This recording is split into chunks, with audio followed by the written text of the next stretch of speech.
there's a section you talk about that I'd love to get a little deeper in, and then I want you just to tell me all about your book. So Okay. the first was you talked about the word should, and how should is another way of saying I'm not good enough. I would love for you to talk a little bit more about this for our listeners, and so we can start thinking about when we are saying our shoulds, and how do we consciously start to shift and use different language. That's a really, really powerful one. Nobody has asked me about that on a podcast, so good for you. The first thing to notice, and I talk about this a lot in my book, especially in chapter 3, is to get into where those shoulds came from. Because many people had parents who were extremely demanding. For example, you come home with a 93 on a test, which in my day was an A, I assume it still is. And the parent says, well, what about the other 7 points?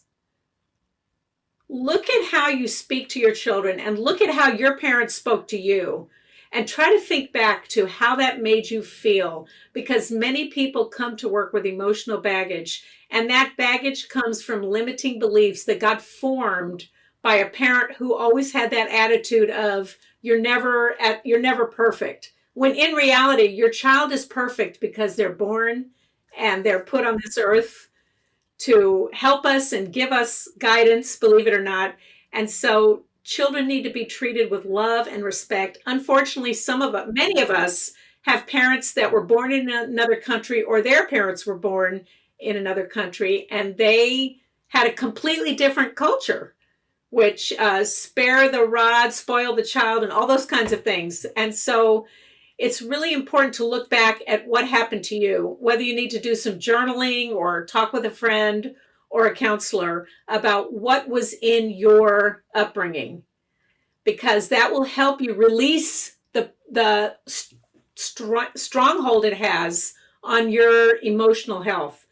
And then when you hear the word should in your head, I should be better at saving money, I should keep the house clean, I should do this and that for my work or my family, I should do this and I should do that, I should get better sleep, whatever it is, I should exercise more.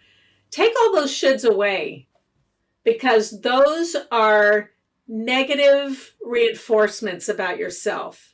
And instead replace the word with, I'm aware that I would like to do better at getting a good night's sleep. I am going to set a goal to go to bed tonight at 10 o'clock and set an alarm for myself at 9:45 that it's time to get ready for bed, and set a good bedtime routine, different relaxing activities.